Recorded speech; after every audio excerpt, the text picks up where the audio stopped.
Hey, good afternoon. Captain Perkins here. This is our March Town Hall, and we're going to let you know a couple of things that are going on the base. First, as I've put out in recent guidance, our updated mask policy, and I'll talk more about this in COVID at the end. You'll notice that today we're not wearing our masks while we're doing the recording, and we are 10 foot separated, in excess of the recommended distance, and we've installed the physical barrier between us, so we're safe from the COVID front. Doc's giving me the thumbs up in the back, and that way you can hear us more clearly as we go through today's topics. First, I'd like to introduce our Public Works Officer, Lieutenant Commander Hall. He's going to talk about some environmental and some maintenance issues going on around the base that may be of interest. So, Derek, thanks for joining us. Thanks for all the great work your team's been doing, and let us know what's going on. Thank you, sir. Good afternoon, everyone. Just a few updates on some projects. One particular is ongoing, and a few that are upcoming. At 4016, we have a boiler project ongoing, specifically for folks in unaccompanied housing. This affects their hot water, and that project's going pretty well. Contract completion is in June, and the contractor will continue to work to minimize hot water outages for residents and communicate those planned outages ahead of time. In the near term, also at unaccompanied housing in 4012, KJS will be doing some repainting of some exterior handrails as well as doors at that particular building, and so that'll be done within the next month. Coordination will be done with the residents and with the Navy housing manager to get that work complete.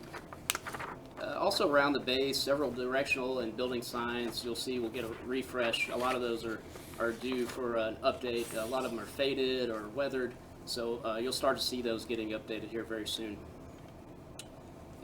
As far as CYP, we've got some playground repairs upcoming. We've got materials on order to replace some matting there for the playground, and as soon as we get that received, that project will get underway. Also on our list, we've got some small pool improvements with the boiler there at the small pool, as well as the decking around the pool that hopefully will get contract issued out here very soon to get that work started. And other projects we got later this summer that we still have some work to do include teen center renovations. We've got a shade structure that we're planning to put in the galley parking lot, as well as we've got some pavement repairs planned for later this year for the entry control point area and entrance to the base. One other thing I'd like to put in a plug in for dumpster days. Starts tomorrow, will be through 28 March. We'll have a 40-foot dumpster put near the thrift shop just north of the admin building. And this dumpster will give residents an opportunity to dispose of any large household items like furniture, sofas, mattresses that they may have that they'd like to get rid of. I just want to put out the caveat that this dumpster is not for government property, obviously, recyclables or household hazardous waste or electronics, so please don't put those in that dumpster. There are other ways to get rid of those items. Recyclables need to go in the blue lid dumpsters around the base. For personal household hazardous waste and electronics, there's a facility out in town that will take those items, and all this was on the flyer that was put out for dumpster days, so please take a look at that. And if you have any questions, also on that flyer, Michael Remington, he's our environmental director, his contact info is on there. If you have any questions, feel free to reach out to him, and he should steer you in the right direction. Sorry, that's it. Yeah, a lot of great work going on by our entire Public Works team. A lot of maintenance going on. Important thing on the dumpster, we've had a few mistakes in the past about unauthorized items ending up in the dumpster. So please make sure you're knowing what the do's and don'ts are for that, and then keep those recyclable items and the electronic waste and other things in the proper facilities.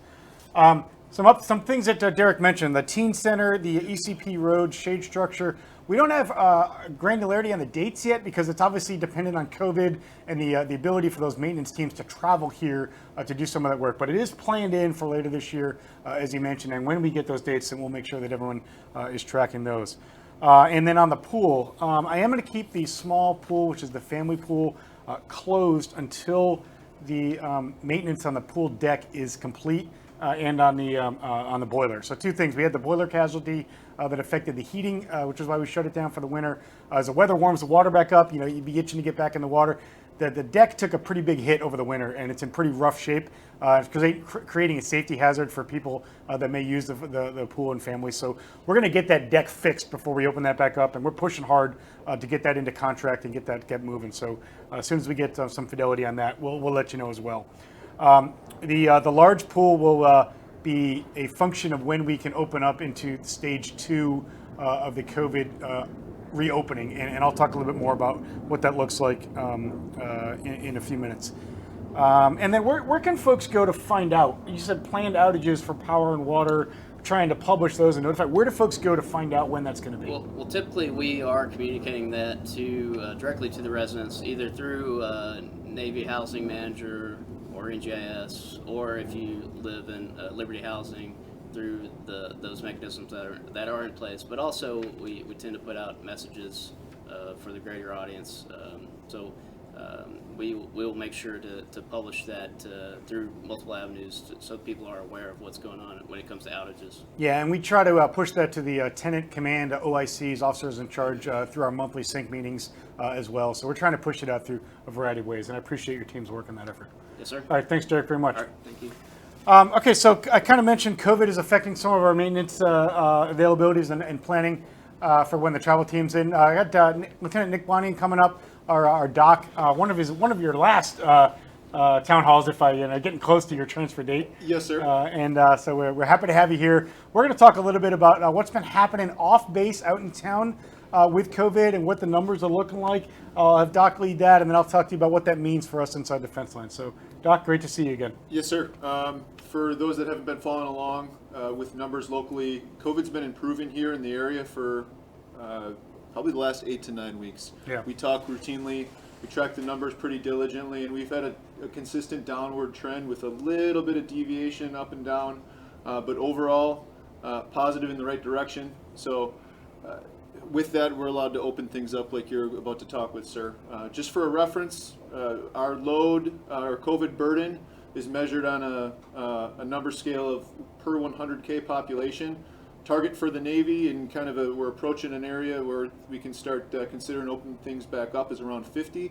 We've been sitting at high 20s and low 30s for the last 1 or 2 weeks, and so major improvements. Hopefully, going to cross the final threshold so we can get things back open, start having fun. Yeah, no, I appreciate it. So a couple months ago, we had FEMA out here with additional support with some additional care options for the hospital, some additional beds for the ICU. And what's the status of all that stuff? Yes, sir. FEMA pulled out of the area a couple weeks ago. So the ICUs here are small relatively for the population. And so that's kind of put us in a pinch when we're opening or trying to meet criteria for reopening. Local area has 22 beds total, and so it's really tough to meet the metric, and what the state needed to do is supplement us with workers and other employees like nursing staff and physicians to be able to accommodate the influx of ICU patients related to COVID. That hasn't been the issue for several weeks now. The ICUs have been stable. The hospital census has been back to basically normal. COVID census most recently was 15. For both hospitals. At its worst, it was up near 203. So we've been sitting pretty for quite a bit, sir. Yeah, so even our ICU, even though we were a couple months ago in extremis and we needed some external help locally, it's under control now. They've taken all that extra support they pushed down this way back and redistributed that to other parts of the country that need that. And our ICU is about 70% open, for those surge contingencies, which is good news.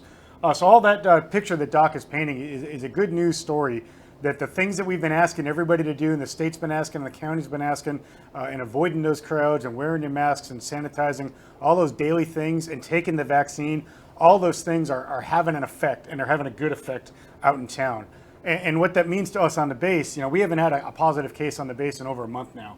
Including even our transient folks that come in and out. So things are pretty good on base. Our facilities that we opened up early, like the gym, and we reopened the coffee shop and a few other places on base, all that's been going great. The patrons have been abiding by those policies we put in place, and we haven't had any outbreaks on base as a result of that. So thank you very much for following those rules. I know they are pretty strict, but we need to continue to do them because that's what's turning the corner on COVID. So Yes, sir. appreciate the update on what's going on in town. Now on base, Doc mentioned, it's a couple thresholds. Don't worry about those numbers.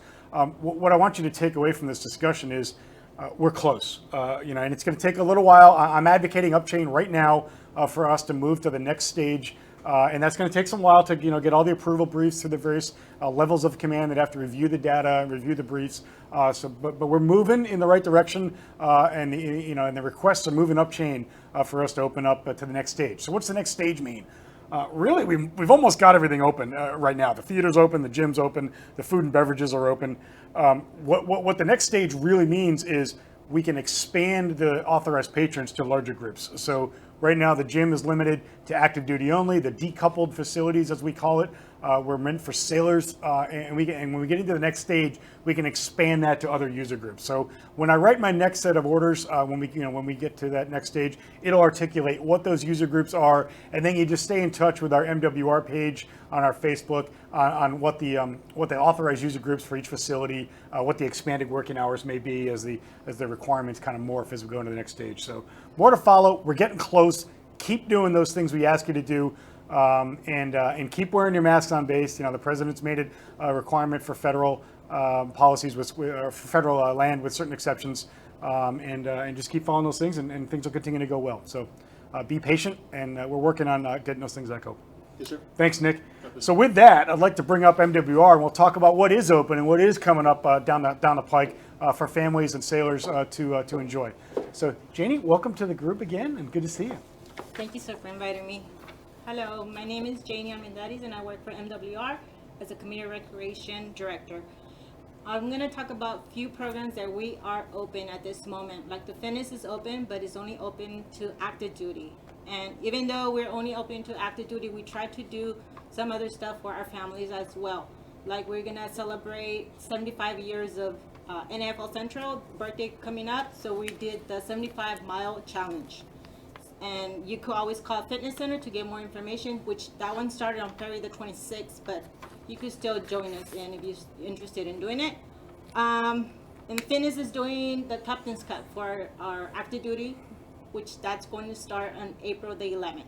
Now this is our second Captain's Cup, right, event for the year? Yes, sir. What was our first one? A cornhole. We did the beanbag toss, a COVID-compliant, distanced event, and I think we've got the winner in the room with us. Doc's team won that. I think I announced that at the last town hall, but it's a good segue. What are we doing next for Captain's Cup? We're going golf. Going golfing. Golfing. Another outdoor individual activity that we can do in COVID environment. Yes, and that will be April the 11th. So you can see Dave Marcino at Fitness to sign up your team, right? And then we have Kingpin open. That's Monday through Sunday, and we're open from 6 to 10 p.m. We only do takeouts and delivery as well. And then we also have Take 5 open. That's open Monday through Friday from 7 to 1. So for the coffee early, people that need their coffee early before they start their business, we're open for them. We are also open the auto skills, which that is only open for active duty as well, and you need to make an appointment. And we are open Tuesdays, Thursdays, and Saturday for that. And for community recreation, we are open for appointments only. We try to do community recreation, focus more on all the groups, which is single sailors, active duty, and family members that live here on base. So we try to do events for them. For an example, we're doing the Easter egg hunt this coming Saturday, April the 2nd, actually, Saturday. We're gonna do an egg hunt at the track field, and we're gonna divide in groups. That way we keep our social distance and we keep it safe at all times. So we're gonna do in family groups for them to find their eggs, and then we're gonna do a golden egg as well. So we'll give a prize to whoever finds a golden egg. We'll have that available, and then. And I think the Easter Bunny's making an arrival for that, right? Yes. So yes, we will have the fire truck that's going to give a ride to our bunny. That's gonna meet the kids and families at the field track. Yeah. So hopefully you can make it out for Saturday. What time is that on Saturday? That's at 10 a.m. So the day before Easter at 10 a.m. Yes. Okay. So, and we also do it yourself activities for our families. They come and pick up their paintings. They come and pick up their spring wreath, So we do have stuff for them to come and pick up at our community center, which is inside the Take 5 office. So, and there is more information that our families, members, and sailors could go into our MWR Facebook page, or they could find us at Navy Life El Centro, and that gives you all the information of the programs that we have open, and more information that you would need as far as activities and hours of operations and all the good stuff for MWR information. So, anything else, or did I? No, thanks very much. It's important to let folks know kind of what we're planning, how we're doing it, in our COVID environment, and then we're doing the best we can to bring some morale events and get back to doing that, safely, and we'll keep pressing on that. So Yes. thanks, Jenny, for the update. Thank you. And kind of related to Easter, by the way, I have authorized the resumption of indoor religious services. We've got some pretty strict rules, so we can do it safely. And we're going to start that off with the Easter service. So as you know, Chaplain Jenkins has departed, and we're currently awaiting on Chaplain Graham to arrive. We've got Chaplain K coming over the hill from San Diego on Easter morning. He's going to conduct a religious service in the chapel, and we'll be putting out more information about what this is going to look like. But if you're interested in coming back for in-person service, we'll be restarting that with Easter. And then two other notes of things that are going on around the base before I do my final introduction. So we've completed the first Festival of Flight. So we rebranded a year ago what was going to be last year the festival to really leverage the relationship we have with the Valley. Everybody involved in that across all the departments on base really worked hard to execute that event in a safe way. And we broadcast that over radio and published a bunch of videos and pictures to give that back to the community. And we did a drive-in session for the families on base. So out there, everybody was involved in planning and execution of that event. Thank you very much, because it really hit the mark for what the families were hoping for and what the community was asking for something for them to do in a safe COVID manner. So very well done to the team. The next kind of big thing we've got coming up on the base, and squadrons are rotating in and out and doing their training. We're getting after the mission again. But the next big thing we've got that's different is in July, sometime this summer. The date is not quite set in stone. We're going to be going through our security assessment, our periodic security drill set. So between now and then, we're going to be doing an increasing frequency of drills, so we're prepared for that assessment. And just be patient. If you come up to the gate and it's closed for a few minutes because we're running a drill, just be patient. We'll get it back open as soon as it's safe to do so, so that our folks can get after their training that they need to perform at the next level, and then we'll get you back on to whatever it is you need to get doing. So we're not going to publish the dates of those things or the specific locations, so that I can make sure that my force is prepared at any time for anything that may happen. We'll spring drills on them, but we'll make sure that your leadership is aware if there's any friction points that we need to work through. And then I'd like to take this opportunity to say goodbye to XO Dowdy. Jeremy and his family have already departed the base. XO will be leaving here this Friday, driving off to Pensacola, where his next duty assignment is. So to Jessica and the family who are already in Florida, XO will be with you very soon, and he's looking forward to getting back with you. But I'd like to introduce our new XO, Carl Liptak, who is finalizing his turnover, and he is taking over as XO. So we're happy to have you aboard. Tell us a little bit about you and your family. Where are you coming from? What did you used to fly, and what drew you to El Centro? Sure. What doesn't draw you to El Centro really is the true question. Snow. Yeah, exactly. Well, so same as XO Doty, I'm from the same helicopter community, so be patient with me. But my wife and I and our small daughter, we were out in Germany for a staff tour, the last tour. So we're coming all the way from Germany, and my wife's back on the farm right now in Indiana with the child, and we're waiting for our household goods arrive. We'll be living right here on base within the community for the next 3 years, and we're super excited about it. I have fond memories of getting to this base, and my family's from the area. I've rode dirt bikes in the area. I've flown all of the areas, so and just seeing your team perform, Skipper, over the last 2 weeks, I feel real blessed to have this opportunity. We're super happy to have you aboard, and we can't wait for your whole family to get here just in time for hopefully for us to start reopening things and rebuilding some of that base social infrastructure that we've had before. So welcome to Caveman, and that's all we got for March. So again, if you've got any questions about anything we've talked about today or anything else that's on your mind, shoot a question in to our PAO address, and we'll make sure that link is posted below, right here down below in the notes, so that you can get any questions you have out there answered. Otherwise, have a great day, and thanks for listening. And please keep up those individual health protection measures so we can all get past this COVID. Thanks.